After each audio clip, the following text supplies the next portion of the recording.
जय हिंद। आज पढ़ने जा रहे हैं सिकंदर महान के बारे में। एक ऐसा शासक जो कि विश्व को जीतने का सपना देखा था, एक ऐसा शासक जो चाहता था कि पूरा विश्व को हम जीतें। इसी के बारे में आज चर्चा करेंगे, सिकंदर के बारे में। सिकंदर कौन था, कहाँ का था, इनके पिता का नाम क्या था और ये अपने सपने में कितना तक कामयाब हुआ। तो इनका जन्म हुआ 356 ईसा पूर्व। कहाँ? यूनान में। कब? 356 ईसा पूर्व। जो सिकंदर के पिता थे ये भी एक बेहतर शासक थे और ये 359 ईसा पूर्व में मकदूनिया का शासक बना। कौन? फिलिप। पिता का नाम था फिलिप जो कि मकदूनिया का शासक बना। कब?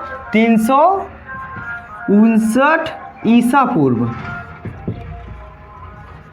3 साल पहले, मतलब कि सिकंदर के जन्म होने से पहले 3 साल पहले ये मकदूनिया का शासक बना। कौन? फिलिप। किसके पिता? सिकंदर का।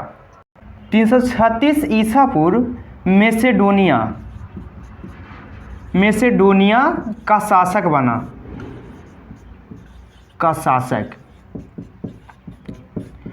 और 330 ईसा पूर्व में क्या होता है कि घटते आता है। जैसे कि यहाँ पर 336 है, फिर 35, 34, 33, इसी तरह से घटते आता है ईसा पूर्व में।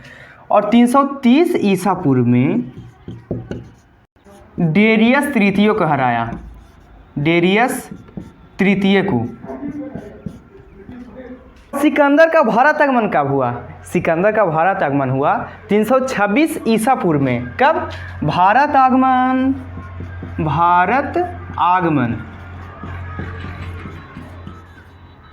कब? 326 ईसा पूर्व। भारत आगमन इसलिए हुआ ना कि ये भारत को भी जीतना चाहता था कि भारत को भी हम जीत लें और भारत पर शासन करें, और भी बहुत सारा देश इसका जीतने का इरादा था। तब ये भारत आगमन हुआ 326 ईसा पूर्व में और बुलाने के लिए आमंत्रण दिया था। कौन? आम्भी, जो कि तक्षशिला का राजा था और वर्तमान में ये पड़ता है पाकिस्तान में। ये किसके आमंत्रण पर आया? तक्षशिला का राजा, जिसका नाम था क्या? आम्भी। इसके निमंत्रण पर आया। कौन? आम्भी के निमंत्रण पर आया। कौन? सिकंदर। कब? 326 ईसा पूर्व। अब ये भारत आया किस रास्ते? पश्चिम और उत्तर की जो भारत है उस रास्ते द्वारा, खैबर के दर्रा एक पड़ता है, उस रास्ते द्वारा आया सिकंदर। किसके निमंत्रण पर? आम्भी के निमंत्रण पर। और ये भारत आया कब? 326 ईसा पूर्व, भारत को जीतने के लिए। और ये जब आया भारत तो ये 2 भाग में बट गया। एक जो सैनिक का टुकड़ा था, एक का नेतृत्व खुद कर रहा था और दूसरा का नेतृत्व कौन कर रहा था? इसके सेनापति, जिसका नाम था सेल्यूकस निकेटर। और ये 2 भागों में बट गया। और यहाँ आने के बाद सबसे पहले युद्ध हुआ, तो सबसे पहले सामना हुआ अशबक जनजाति से। और ये सबसे पहले सामना हुआ, मतलब इस जनजाति ने सबसे पहले युद्ध किया सिकंदर से। इसमें खास करके महिलाएं भी और युद्ध करने के लिए गए थे। और इसमें सिकंदर का सेना तो बहुत सारा था और इसी कारण जो ये जनजाति थी इसका हार हो गया। और धीरे धीरे और राज्य को जीतना स्टार्ट कर दिया। धीरे धीरे अपना जो ये शासन प्रणाली है इसको धीरे धीरे बढ़ाने लगा। और धीरे धीरे फिर इसके बाद एक कठ प्रदेश रहता है, वहाँ भी शासन किया। और फिर जो बुलाया था यहाँ पर कौन? आम्भी, इसके यहाँ गया। और आम्भी चाहता था कि जो एक पंजाब का उस समय राजा था जिसका नाम था पोरस का विरोधी था आम्भी। और ये चाहता था कि हम सिकंदर के साथ मिलकर हम पोरस को हराएं और उस पर विजय प्राप्त करें।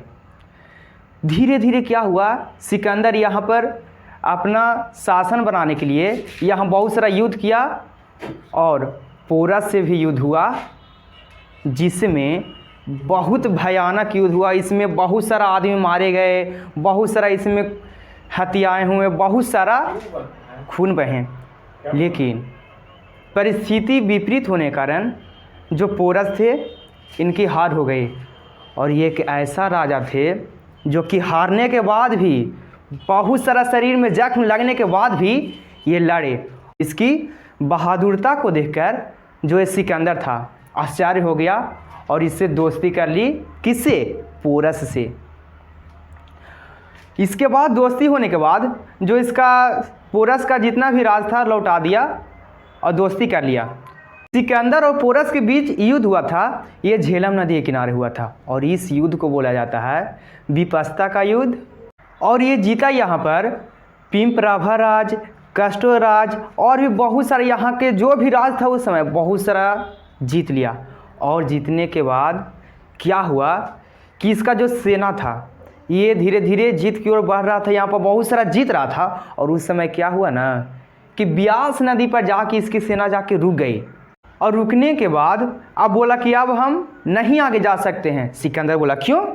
क्योंकि इसका जो सेना था ये थक गया और थकने के बाद सभी लोग सोचा कि बहुत दिन के बाद, बहुत दिन से घर नहीं गए हैं, कहाँ? यूनान।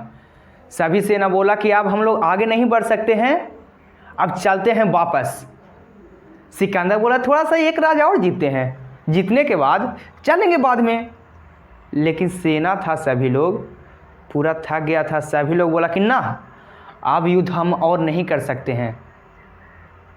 सिकंदर को फिर इसकी बात मानना पड़ी। जाते जाते जो सिकंदर था ये रावी नदी के किनारे 12 बड़ा बड़ा खंभा रखकर वहाँ पूजा किया भगवान जी का। ये पुजारी भी था और ये पूजा किया। पूजा करने के बाद ये लौटा और लौटते समय इसकी बहुत सारा जो पहले से जनजाति था उससे लड़ाई झगड़ा हुआ, उसमें बहुत सारा जो इसका सेना था उसमें भी मारा गया। बेचारा एक तो लौटते जा रहा है, इससे सेना और भी लड़ रहा है उससे बाहरी आदमी। क्यों लड़ रहा था? क्योंकि ये जान रहा था, यहाँ के जो भी जाति था ये जान रहा था कि ये बहुत सारा परिवार के, बहुत सारा यहाँ के लोगों को मारा है, इसीलिए लड़ रहा था। जाते जाते क्या हुआ कि यहाँ उस समय था एक पट्टल राज, वहाँ गया और वहाँ से ही क्या हुआ कि वहाँ से ही ये गया यूनान। लेकिन वहाँ जब पट्टल राज था वहाँ जब गया तब वहाँ का जो राजा था सिकंदर आने वाला था, ये नाम सुनकर वहाँ से भाग गया। और इतना कुशल शासक होने के लिए इसके जो गुरु थे कौन? अरस्तु थे। सिकंदर गया कब भारत से? 325 ईसा पूर्व। भारत आया कब? 326 ईसा पूर्व। लेकिन गया कब?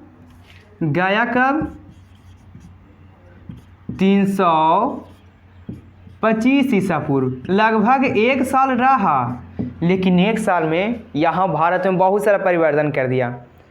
क्या है कि अंधड़ की तरह आया, लेकिन अंधड़ भी तो कुछ छाप छोड़ती है। यहाँ भी बहुत सारा ये छाप छोड़ा, यहाँ भी बहुत सारा इसके आने से परिवर्तन हुआ। जैसे कि पोरस और सिकंदर के बीच युद्ध हुआ, उस युद्ध स्थल में एक गांव बसा, उस गांव को बोलते हैं निकाया। और क्या है कि झेलम नदी के किनारे ये रुका था और इसका एक बहुत बेहतर घोड़ा था। कौन? बहुकेफला।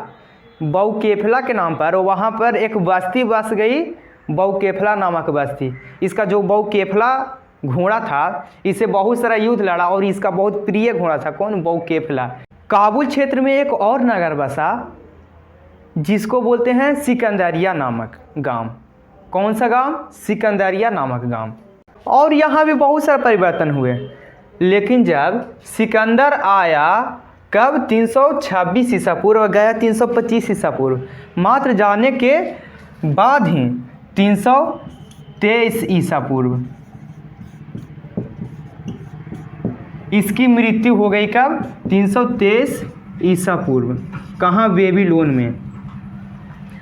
तो आशा करते हैं कि आप लोग के समझ में आया होगा। अगले टॉपिक पर क्या चाहते हैं, किस तरह के वीडियो बनाना, कमेंट में ज़रूर लिखिएगा।